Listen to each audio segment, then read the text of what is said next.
नमस्कार मंडळी, आज आहे 5 सप्टेंबर। तर आयुष्याच्या प्रत्येक वळणावर कसं चालावं याचा धडा शिकवणारे आपल्या समस्त सगळ्या गुरुवर्यांना आणि सगळ्या देवमानसांना जे आपल्या आयुष्याच्या प्रत्येक टप्प्यात प्रत्येक वळणावर आपल्याला भेटले, जे की आपण त्यांच्याकडून खूप काही शिकत गेलो, अशा सगळ्या गुरुवर्यांना शिक्षक दिवसाच्या खूप खूप शुभेच्छा। माणूस जन्मतः सगळं शिकलेलं असतो असं नाही। जसं जसं आपण मोठं होतो, हसायला, बोलायला, चालायला, खेळायला शिकतो, त्याचप्रमाणे मोठे झाल्यावरही आपण शिकतच जातो। असं नाही की आपण आपल्या शिक्षकाकडून गुरुवर्याकडून शिकतो असं नाही।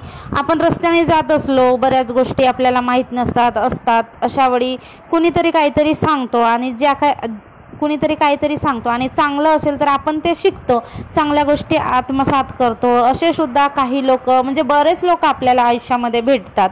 तर अशा सगळ्यांना सुद्धा शिक्षक दिवसाच्या खूप खूप शुभेच्छा।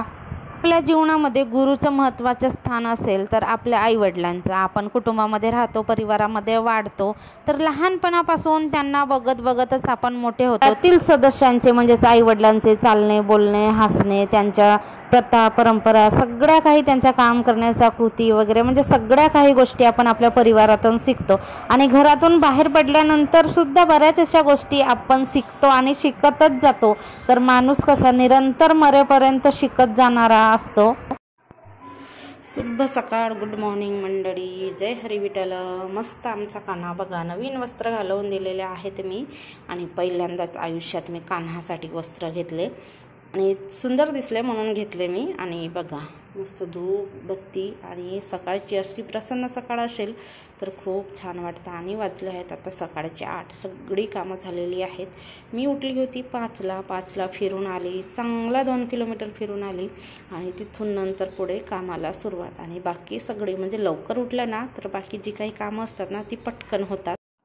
9:15 झाले का दादा? हां, ओके, दाखव। बघा रुद्रांशची घड्याळ, रुद्रांश टापटीप ready, white shirt, black pant.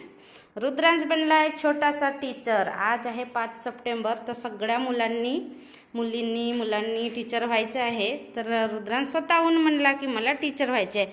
आणि तू क्या पढ़ाना है बता, क्या पढ़ा? 1 to पढ़ाना है, 1 से लेकर कहाँ तक? 100 तक पढ़ाना है। Very good. हे बघा टीचर जी, दाखव अजून। शाळेत कोई नहीं लेके जाएगा, तुम्हारी टीचर लेके जाएंगी तुमको क्लास में, और तुमको पढ़ाना है। टीचर भी वहीं बैठेगी और देखेगी तुम कैसा पढ़ाते हो। बराबर से 1 के ऊपर छड़ी रखते हो क्या 10 के ऊपर छड़ी रखते हो। इधर बोलते हो 1 और रखोगे 10 के ऊपर छड़ी, ऐसा देखेगी ना टीचर। चलो, क्या सूट बूट दिख रहा है रे, बढ़िया दिख रहा है रे हमारा भाई। रुद्रांशच्या शाळेमध्ये टीचर डे आहे 5 सप्टेंबर। तर रुद्रांश बनलेला आहे टीचर, आणि काय शिकवणार आहे? मॅथ शिकवणार आहे 1 to 100 पर्यंत। आणि टीचरला तो स्वतःहून बोलला म्हणे की मी पण टीचर बनणार आहे आणि मी मॅथ शिकवणार आहे। तर रुद्रांशचा फेवरेट सब्जेक्ट असेल कुठला तर मॅथ, आणि नंतर इंग्लिश आहे। हिंदी तर खालच्या स्तराला आहे, त्याला हिंदी लिहायला पण कंटाळा येतो आणि वाचायला पण तेवढाच कंटाळा येतो। पण मॅथ म्हटलं तर त्याचा आवडता विषय आहे। तर मला पण छान वाटलं, आणि मुलांनी तर हे केलंच पाहिजे आणि स्वतःहून म्हटलंच पाहिजे। मग ती कुठलीच कॉम्पिटिशन असो, त्याने पार्टिसिपेट केलं पाहिजेच। तिथूनच मग कसं मुलांना स्टेज डेअरिंग येते, 2 लोकांसमोर बोलायची डेअरिंग येते, आणि त्यांची जी भीती आहे मनातील भीती मिटून जाते, आणि 4 चौघामध्ये बोलायची मुलांना सवय लागते। तर ह्या गोष्टी आहेत ना, तर लहानपणापासूनच शिकलं पाहिजे मुलांनी, नाहीतर मग मोठ्यापणी ना स्टेजवर जायचं म्हटलं तर एकदम आपली पंढरीधन आणते। अरे वातावरणाचं तर काही समजतच नाही, कधी पाऊस येते आणि कधी ऊन निघेल हे लवकर कळतच नाही। दुपारपर्यंत तर ऊनच राहते थोडीफार, आणि मग पाऊस येतो, आणि पाऊस आल्यावर सुद्धा परत ऊन निघते, असं काहीसं वातावरण चेंज होतो। आज बेडशीट वगैरे धुतले, 8 दिवसातून तर धुतच पाहिजे। अंथरूण पांघरून स्वच्छच ठेवलं पाहिजे। आपल्या घरात कोणी आलं तर त्यांना सुद्धा चांगलं वाटते आणि आपल्याला सुद्धा चांगलं वाटते स्वच्छ कपडे वगैरे असतील तर। आणि ऊन निघाली होती चांगली, तर धने होते, हरभऱ्याची डाळ होती, ती मी सुकवायला ठेवली। 1-2 महिन्याचे साठवलेले डाळी असतील, कडधान्य असतील तर ते सुकवत राहिलं तर ते चांगले टिकून राहतात, किडे वगैरे पडत नाहीत. आणि हे क्लिप आहेत तर मारबतच्या दिवशीची आहे. तर अशा पद्धतीने आमच्या विदर्भामध्ये मारबत तयार केली जाते आणि पहाटेपासून मारबत नेतात लोक गावाच्या वेशीबाहेर. आणि हे मुलं आहेत ना मारबत खोसायला आलेले आहेत आणि त्यांच्या हाती जे हिरव्या कलरची सतावरीची पानं आहेत, सतावरीची पानं, चारोड्याची पानं, बिब्याची पानं, भेऱ्याची पानं हे खोसतात मारबत म्हणून आमच्याकडे.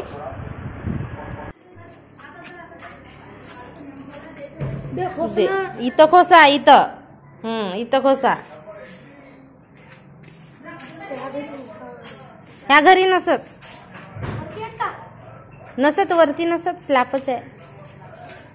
नंतर संध्याकाळी होता तान्हापोळा. तर मुलांना घेऊन आम्ही गेलो होतो. म्हणजे मुलांना एकटं कसं जाऊ देणार ना चौकामध्ये, आणि गर्दी पण भरपूर असते. तर आपण मुलांना घेऊन जायचं, मुलं लाईनीमध्ये लागतात आणि आपण मुलांच्या मागे राहायचे तान्हापोळ्याच्या दिवशी. तर बऱ्याच अशा क्लिप होत्या, माहीत नाही सगळ्या डिलीट झाल्या, नाही तर मी छान असा ब्लॉग तयार केला असता. तर जेवढे पण गावभराचे छोटी मुलं असतील आपरला नंदी घेऊन येतात. आणि नंदी बघितलं ना त्यांचे तर लहान मोठे असे असतात. ज्यांचे मोठे नंदी असतील तर मोठ्या नंदीची किंमत मोठी असते, भरपूर 25-30 हजारापर्यंत नंदी असतात. आमचा नंदी रुद्रांचा छोटासा तेव्हा मी 100 रुपयाला घेतला होता. तर आता तो तीन तरी वर्ष झाला तो नंदीला, म्हणजे 3 वर्षाचा होता रुद्रांश त्यावेळेस तो नंदी घेतला होता. आणि त्याच नंदीची किंमत आता 500 रुपये आहे. तर ह्यावेळेस मी त्या नंदीला कलर वगैरे करून आणलं. आधी असाच होता, कलर वगैरे केला नव्हता. तर आता छान दिसतो नंदी. आणि मुलांना मग जे काही मान्यवर मंडळी असेल ते मुलांना सामान वगैरे देतात, असं पेन, पेन्सिल, वही, पुस्तकं अशा गोष्टी देतात मुलांना. बाजूच्या मुलांसोबत गेला रुद्रांश, त्यांच्या पप्पांनी नेऊन दिलं त्यांना गाडीवर. तर रुद्रांशसुद्धा गाडीवरती गेला. आम्ही त्या ताईसोबत पायी गेलो तान्हापोळ्याच्या ठिकाणी. आणि गर्दी तर भयंकर होती. आणि जिथे गर्दी असेल तिथे लहान मुलांसाठी खेळणे बिळणे असतील, फुगे असतील असं तर नसतील असं तर होतच नाही. तर तिथे बरेच असे दुकानं वगैरे लागले होते. तर आम्हीसुद्धा जायला आता रेडी झालो. थोडंसं टचअप केलेलं आहे, छान वाटतं. आणि रोज घरी आपण असंच राहतो, कधीतरी चांगलं पण राहत गेलं पाहिजे. असं नाही आपल्याला चांगलं राहायला कोणी मनाई करत नाही, फक्त आपण चांगलं राहिलं पाहिजे. तर रुद्रांशला काय मिळाली होती, पेन्सिल शॉर्पनर, म्हणजे पेन्सिल शॉर्पनर आणि खोडरबर म्हणजे इरेझर याचं ते बंचच मिळालं होतं. तर त्याच्यात 3 पेन्सिल होते, केळी, बिस्किट, चॉकलेट आणि 10-10 रुपये असे मिळाले होते. आणि मुलं म्हणजे भरपूर राहतात तान्हापोळ्याच्या दिवशी. गावामध्ये जितके मुलं असतील तितके सगळेच आपापला नंदी घेऊन येतात. आणि नंदीच बघायला मग गर्दी भयानक असते. आणि हा तालुका प्लेस आहे, तर इथे तर भयानकच गर्दी होती. रस्त्याच्या दोन्ही कडेनी दुकानं पण लागली होती. आणि नंदी बैलांचे आपापले नंदी घेऊन मुलंसुद्धा होते. आणि गरमी तर भयानक आहे, गरमी पण होती, परत पाऊसही होता.